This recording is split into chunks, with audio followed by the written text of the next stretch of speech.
سر میخیزم ای جوگاش میگیرم زمینده میمونم روشم میشوم همه چویم میتم چوشم میخورم شوکش خودم میشوم سرش خودم میشوم آموزو خودم میدرانم او غلای عمرова 18 سال باز به نگاهبینی نبیره‌اش مشغول است.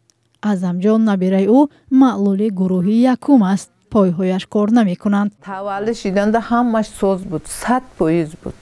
بعد همین اوستا پوشه ای پای نقطی گشته اوستا چهارم خون شد انا ای پو خیلی شده پوش قطی نقطی گشت انا هفتم خون شد ای پو غلطیده. از آنکه مبلغ نفقه معیوبی نبیره‌اش برای تامین او کافی نیست، این زن 61 ساله بعد درس‌دوزی نیز مشغول است. مبلغ نفقه معیوبی نبیره‌اش و نفقه کمیزاتی خود او بیش از 300 سومانی را تشکیل می‌دهد. همین 270 سوم یا مغازین داره همین وقت یا سومکا پر نمیشه. همه چیز قیمت یخی. شکایت این زن از وضع پست زندگی در حالی است که هفته روان وکیلان پارلمان از طرح جانبداری نمودند که به افرادی که به نگاهبینی معیوبان مشغولند امتیاز می‌دهد.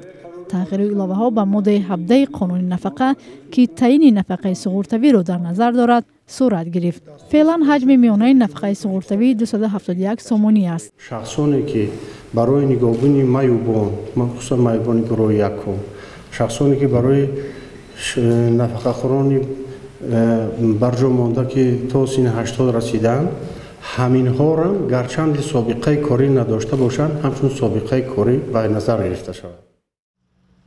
کارشناسان میگویند با عملی شدن این طرح که من بعد در تاجیکستان نگاهبین شخصی معیوب همچون سابقه کاری و نفقه پولی پیش بینی شده است قدمی خوب است. والدین کودک معیوبیت داشته باشد وی برتری را به کودکش داده البته از کار خودش دست میکشد لیکن در آخر که وی به نفقه وی یگان امتیاز یا که یگان علاوه دیگر زم کرده نمیشود این به نهایت مشکل است.